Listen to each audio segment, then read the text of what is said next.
much, Emma. I'm not sure if everyone will have appreciated this, but this session is being recorded. So I thought I should just mention that. I'm going to try to share some slides now on my screen, and then I will embark upon my talk.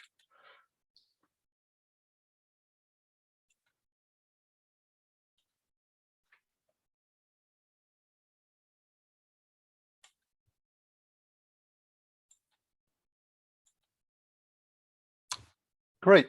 Okay, then. So, as I said, my name is Bernard Harris. I'm a professor of social policy in the School of Social Work and Social Policy. And what I'm actually going to do today is talk about the range of the range of academically focused master's programs that we offer within the school. So I'll be talking about our two MSc programs in social policy, our MSc program in international social welfare, and a new program which will become available from January 2022 in criminology and social policy.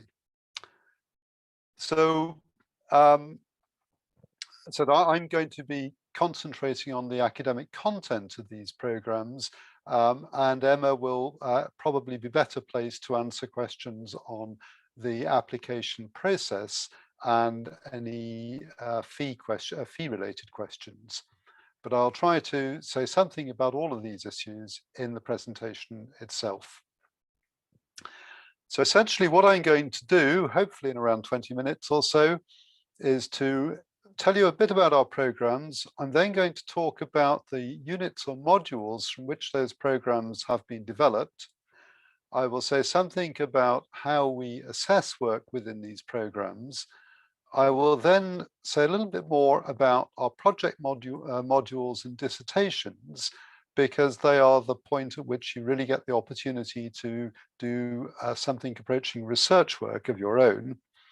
I'm then going to talk about the school itself and the relationship between the school and the faculty, and then the university. Then I will come back to our programs and talk about entry requirements and applications. I will say a little bit about graduate prospects and conclude with issues around fees and funding. So, as I said, the programs that I'm going to discuss are the MSc in Social Policy, the MSc in Social Policy brackets Research Methods, which is the program that is particularly focused upon giving you the research skills that you might wish to acquire if you're thinking of embarking upon a PhD, and I'll say more about that in due course. The MSc in International Social Welfare, and as I say, the imminent arrival of the new MSc in Criminology and Social Policy. The sort of jargon at the front of all these, where I've talked about PG Cert and PG Dip as well as MSc, refers to the awards that you can get if you complete part rather than the whole of a program. So PG Cert stands for PG Postgraduate Certificate, PG Dip for Postgraduate Diploma, and then the MSc is the Masters in Social Science. And again, I'll explain how you sort of navigate your way through those stages in due course. So I think the best way to think about the programs we offer is to think about the range of modules we offer, because essentially our programs are different combinations of these modules. So to begin with, we have a series of modules which are concerned with different research methods. We have one in quantitative methods, one in qualitative methods, and those are both offered by colleagues in the School of Government and Public Policy.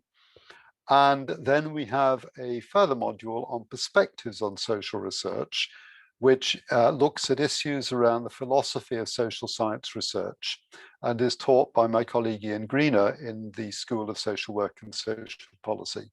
And those are all modules which are designed to provide a core methodological introduction for a range of different social science programs. In terms of social policy, we then have two dedicated social policy modules, one of which is called Approaches to Welfare, and the other of which is called Welfare Concepts and Ideas. The Approaches to Welfare module is a module which looks at both the history of social welfare and at the provision of social welfare in different parts of the world. So it's a sort of historical and comparative based course. And then welfare concepts and ideas looks at some key concepts in the study of social welfare. Our dedicated module on international social work looks at global social problems and the contribution that social work can make to addressing those problems. We're then introducing these 3 new criminology modules, which will form the bedrock of the MSc in Criminology and Social Policy from January 2022. First of these looks at contemporary issues in criminology.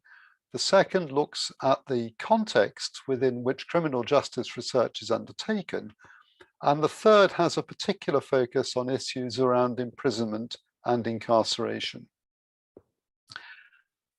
As part of these programs, students then have the opportunity to take a number of other modules from other programs. The ones which are taken most commonly are these 3 modules from the School of Government and Public Policy: International Institutions and Regimes, Comparative Public Policy, and Policy Analysis. Within the social policy modules and the social policy programs and the international social work programs, we then also offer students the opportunity to undertake a project module. This is essentially an extended essay on a subject of your choice. So it provides you with the opportunity to really go into something in greater depth where you already have an interest. And then if you sort of complete your coursework satisfactorily, then you're then in a position to undertake a dissertation.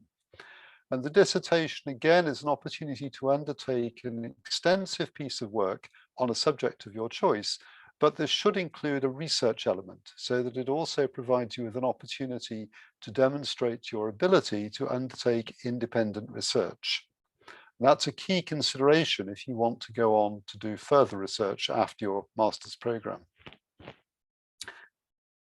So how then do these modules combine together into different programs? So on this slide, I've put up the 2 MSc social policy programs. So as you can see in both of these, you do a principles of research design module. And then if you're doing the general social policy program, you take either quantitative methods or qualitative methods. If you're doing the research methods program, you need to take both the quantitative and qualitative methods courses. For both programs, you then take the welfare concepts and ideas and the approaches to welfare modules. And then you also have the opportunity to take specialist modules and your dissertation. So the whole thing should add up to 180 credits. I have a sneaking suspicion something has gone slightly askew with this slide, but I'll come back to that if there are questions later on. If you're doing this, again, I thought I checked all these. So if you're doing the MSc in International Social Welfare, this program was originally designed to do 2 things. The first thing we wanted to do was to provide a program which combined aspects of our social policy with aspects of social work. And the second thing we wanted to do was to give it a more global and international focus so that it would appeal to a wider range of students. And we've now been running this for 2 years, and the number of students taking this program has increased significantly. So it appears that it's a fairly popular program. As part of this, you do the approaches to welfare module, and you do the welfare concepts and ideas module, and then you also take the international social work module. You also do either the quantitative or qualitative methods module, plus a choice of specialist modules and the dissertation. And finally, the new program in criminology, the MSc in Criminology, the MSc in Criminology and Social Policy, as it's called. This includes the 3 core units in criminology, so the contemporary issues in criminology, the context of criminal justice research, and prisons, power and punishment, which I've described previously. It includes a focus on qualitative methods, and then you have the opportunity to take up to two specialist modules, which could include the approaches to welfare or the welfare concepts and ideas modules, alongside the principle, the sort of philosophy of research method of social science research module and the international social welfare module. So you choose two of those four, and then you do a dissertation in criminology. And so again, that adds up to a total of 180 credits. So in terms of assessment, all of our taught modules are assessed by coursework. Usually that's either two shorter assessments or one longer assessment, adding up to a total of around 5,000 words. As I suggested earlier, you need to obtain 60 credits to qualify for the award of a postgraduate certificate. You need 120 credits, so in other words, to pass 6 modules, either to qualify for the award of a postgraduate diploma or to progress to the next so-called dissertation stage. And then the dissertation, as you'll have seen from the tables I put up previously, is worth 60 credits, and you need to obtain 180 credits, in other words, pass 6 20-credit modules and the dissertation, in order to qualify for the award of an MSc. Our pass mark for these programs is 50%. If you pass all modules with an average mark of greater than or equal to 60%, you qualify for an award with merit. And if you pass all modules with an average mark of greater than or equal to 70%, you qualify for an award with distinction. So I said that I would say a little bit more about the project modules and the dissertation modules. And both of these, as I said, are designed to give you the opportunity to really go into something that is of particular interest to you in greater depth. The project module is essentially an extended essay that is usually based upon existing literature. It focuses on something you want to write an essay on, and we provide guidance in areas of our expertise. The dissertation is up to 15,000 words. It's a research-based project, and the aim is not only to enable you to really go in depth into something that interests you, but also in the process to demonstrate your ability to undertake research independently. So the typical dissertation would include obviously an introduction and then a literature review. It would include a section on you'd use that literature review to identify a set of research questions. You would then set out your design for those research for addressing those research questions. You would say something about your research methodology, and you would then, and your sources, and you would then write sort of maybe up to 7,000 or 8,000 words, which is based upon the presentation of findings from a piece of independent research and the analysis of that research. So that all builds up into the whole dissertation. We provide advice on setting up the research project. We provide advice on identifying research questions, identifying source materials or ways of obtaining new evidence, and the overall project design. And that's often the most fulfilling part of the whole program. So I want to say a little bit about who we are. I've introduced the programs themselves and the modules on which they're based, but who are we in the School of Social Work and Social Policy?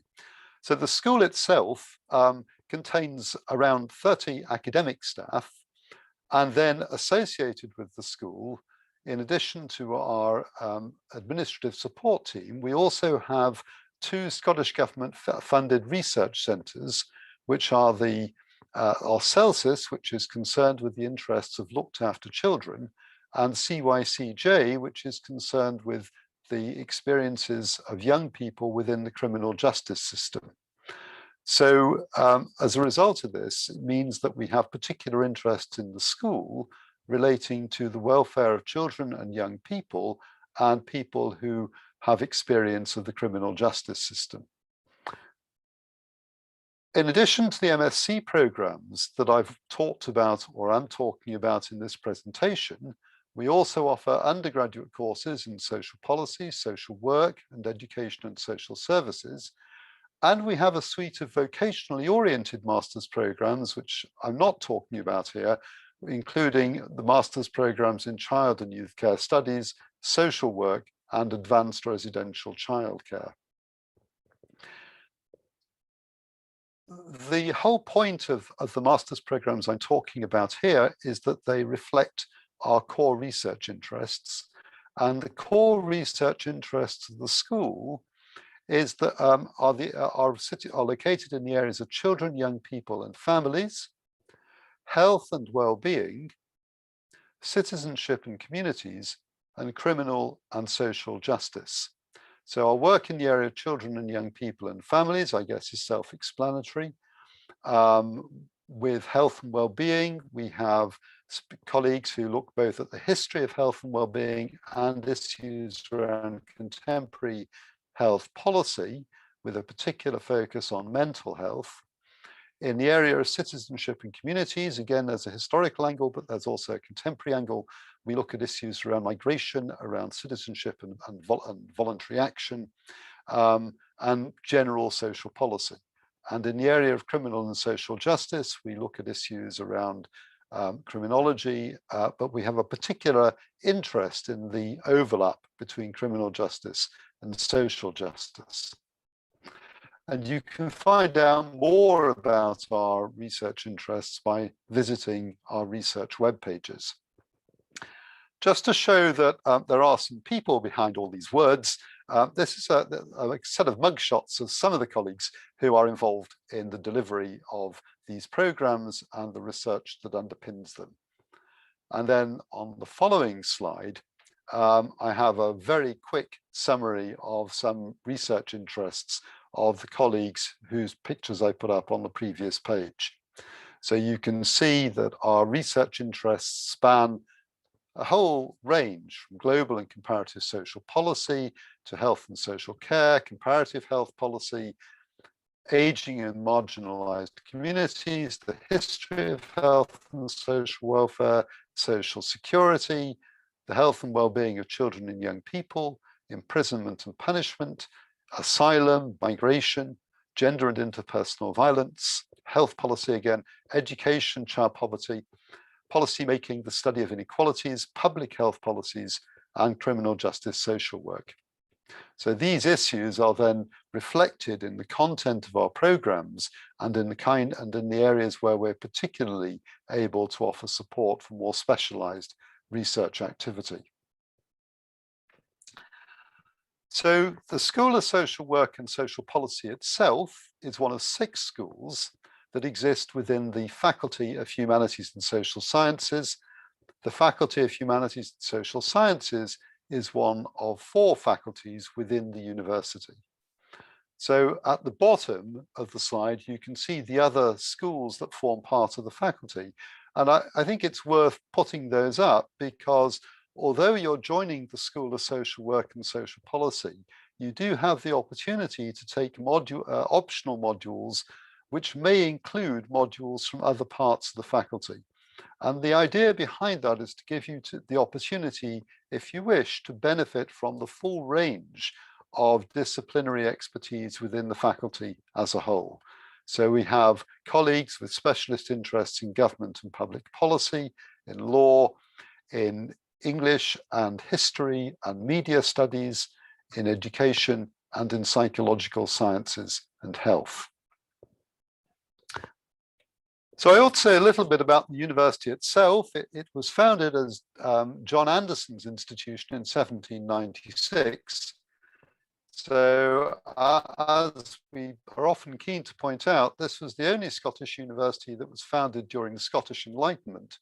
The money to pay for it actually came from the bequest of John Anderson, who was something of a maverick, if not renegade, professor in the University of Glasgow at the time. One of whose other major contributions to history was that he designed a cannon for use by French revolutionaries during the French Revolution. His key issue was that he was concerned with the idea that the function of institutions of higher education should be to provide a place for useful learning.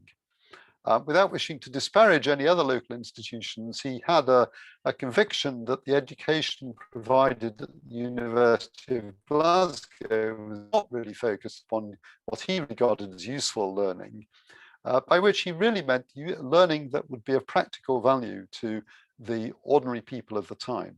But that idea of useful learning has become part of the sort of essential nature of the University of Strathclyde, in that it has a particular focus upon undertaking research which will be of practical benefit to societies at large.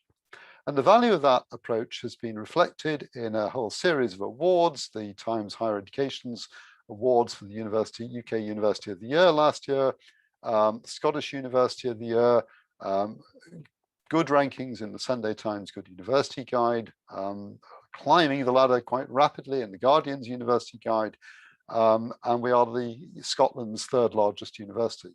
I should perhaps add, immodestly enough, that social policy is ranked first in the, or is ranked second in the Guardian's University Guide, I think now, and third in the Complete University Guide for social policy.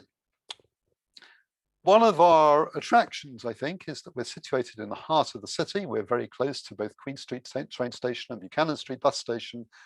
Glasgow itself is a large and cosmopolitan city with a vibrant nightlife, or at any rate, it would like to have a vibrant nightlife once the COVID restrictions start to ease. Unlike the city of Liverpool, it has retained its UNESCO status. So we have a UNESCO City of Music status. And in the last decade, it has hosted 2 major sporting events. The university has invested very substantial amounts of money in recent years. And if you walk around the campus area, then you can see just what a difference this has made. The sort of total investment, I guess, since around about 2010 over to 2025 will be around about £1 billion. Our newest building is the Learning and Teaching Hub. We are in the process of seeking to pedestrianize the entire university campus, so it will give the campus itself a stronger physical identity and create a safer working environment for staff and students. We have also invested in a state-of-the-art gymnasium, and we are keen to promote the use of sustainable resources within the university and within the city. We have an excellent library, the John Anderson Library, and invested heavily in information technology, in the Disability and Wellbeing Service, and in the Strathclyde Students' Union, which will be located within the new Learning and Teaching building. So, if you want to apply, as I hope you will, then you need a first or upper second class honours degree or overseas equivalent. But we will also consider relevant professional expertise, relevant professional experience and other relevant expertise as appropriate. So if you're uncertain about your application status, please do get in touch and let us know, and we will do our best to help. And you can submit your application via the university's course webpage, details of which are shown on the slide. And I assume these slides will be made available to those who wish, if you want to be able to click on the links directly. Where does this get you if you do the degree and graduate from it? So it's difficult actually to get very direct information about social policy, and specifically about, postgraduate social policy and career destinations. But essentially, when you're doing a degree in social policy or in criminology for that matter, really what you're doing is 2 things. You're pursuing a degree which is focused upon an area of particular interest. And in the process, you are developing a set of skills which can be applied both within those fields and more broadly. So those 2 things together tend to shape the kind of careers that social policy and related graduates go into. So in other words, social policy graduates tend to go into careers which reflect an interest in social welfare and social provision and society more generally. And they build on the skills in qualitative and quantitative research, in data acquisition and data analysis, which our programs are designed to encourage. So that's then reflected in this statement that comes from the UK Social Policy Association, that careers are built in the public sector, working in local or central government, analysing and formulating policy or managing key services. Other social policy graduates, as they say, work in the private sector or the voluntary and community sectors for charities, NGOs and social enterprises, and some obviously go on to do a PhD. And I'd obviously be happy to answer questions about that in due course. So what do our students say about us? Well, here's a nice quote from one of the original cohort of MSc in International Social Welfare students. This is Roma Shafiq, who highlights the learning support that she got, the availability of her tutors and lecturers, and the support she got in particular in enabling her to adapt from a different background into the study of international social welfare. You can view her statement on the university website, and in it she also talks about the uniqueness of the international social welfare program specifically, and the way in which it combines insights from both social work and social policy. So fees and funding, and as I say, Emma is probably better placed to talk about some of these issues than I am, but I'll show you the slides anyway. Obviously, you may be interested in the question of how you would fund this. The sort of fee level for a UK domiciled, or for UK students for these programs is around £7,100, by the way. So if you are living in Scotland, you may be able to apply for support from the Scottish Student Awards Agency, and they will provide up to £5,500 in tuition fee loans and £4,500 for a living cost loan. And if you're doing a part-time program, then the tuition fee loan is split over the 2 years of study. We also offer specialists or dedicated support for people who have done an undergraduate degree at the University of Strathclyde. So as I say, our fees are about 7,100. So in that case, you would qualify for a reduction of 15% on the home student's fee. If you're an international student, then you can apply for up to £4,000 in financial support for any of our full-time master's programs. And there's information about that on the faculty website. We also offer support for EU applicants who would previously have been eligible for home fee status, but as it says on the slide, because of Brexit, will now be eligible for international fee status.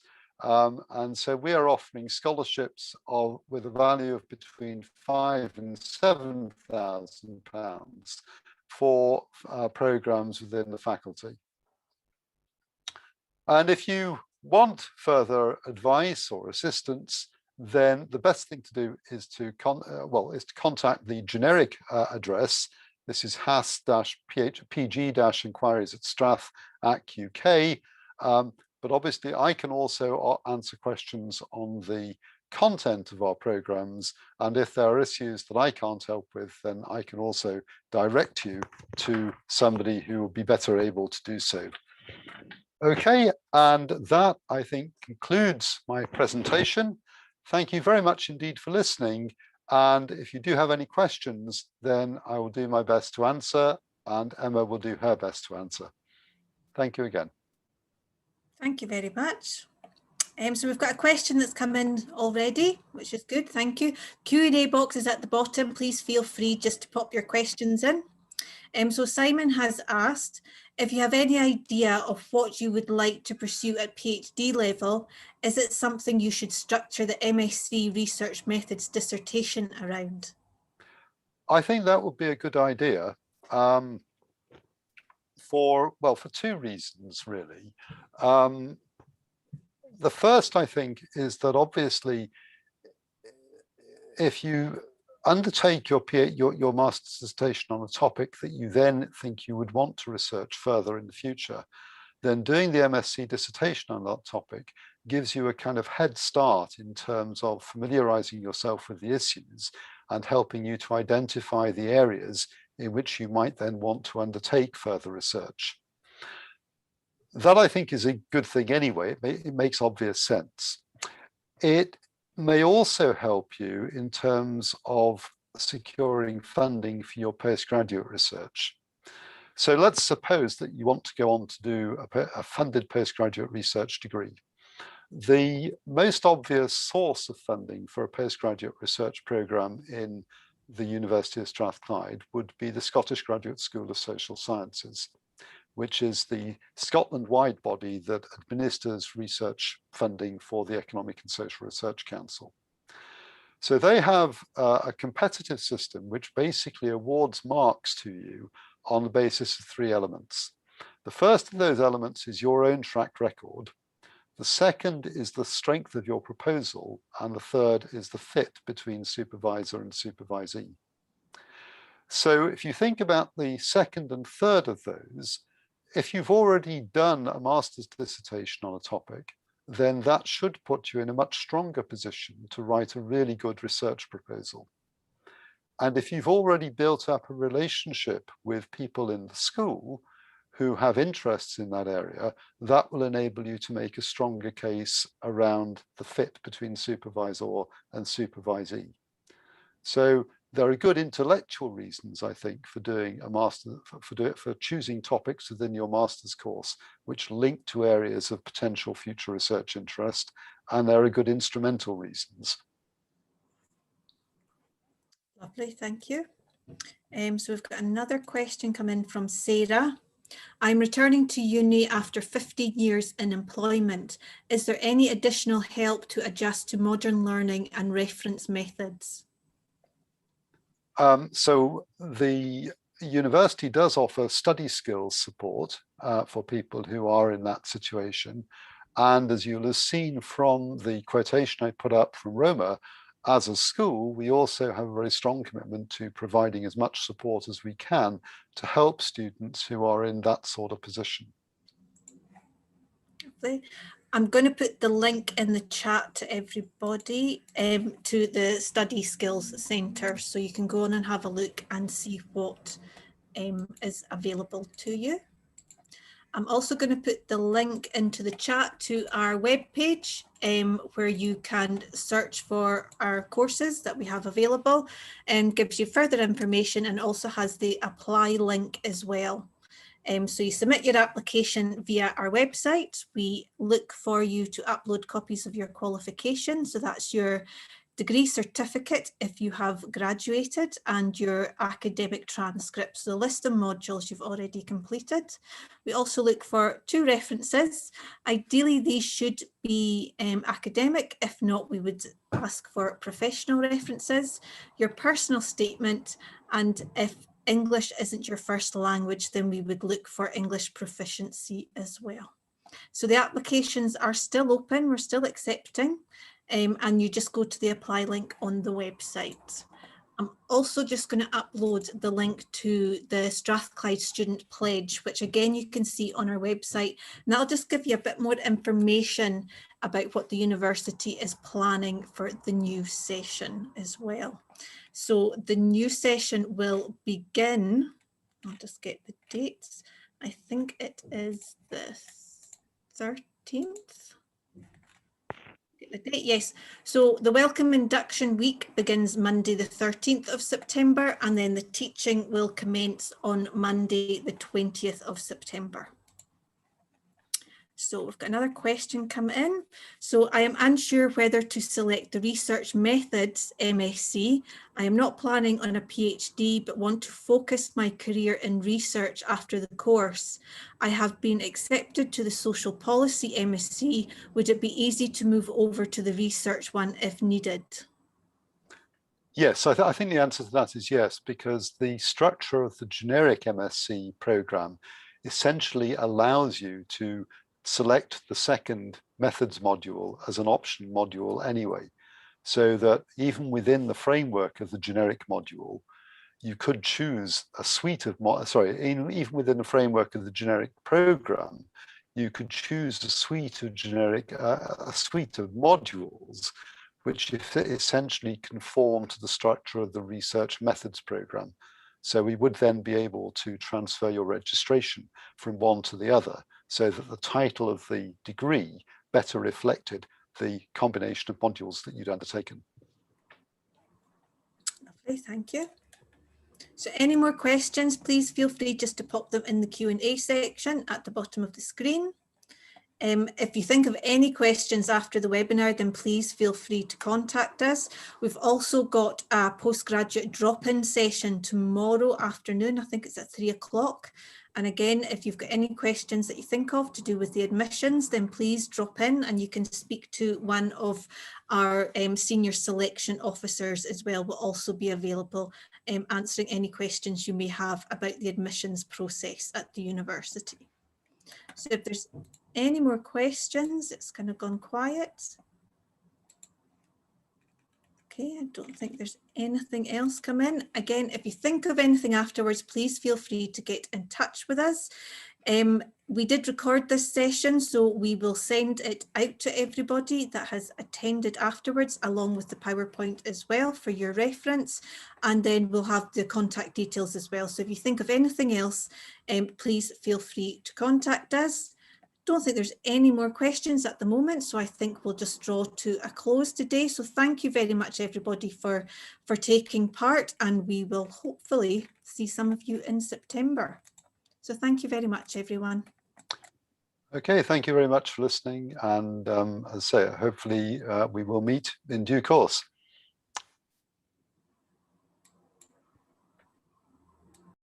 Okay.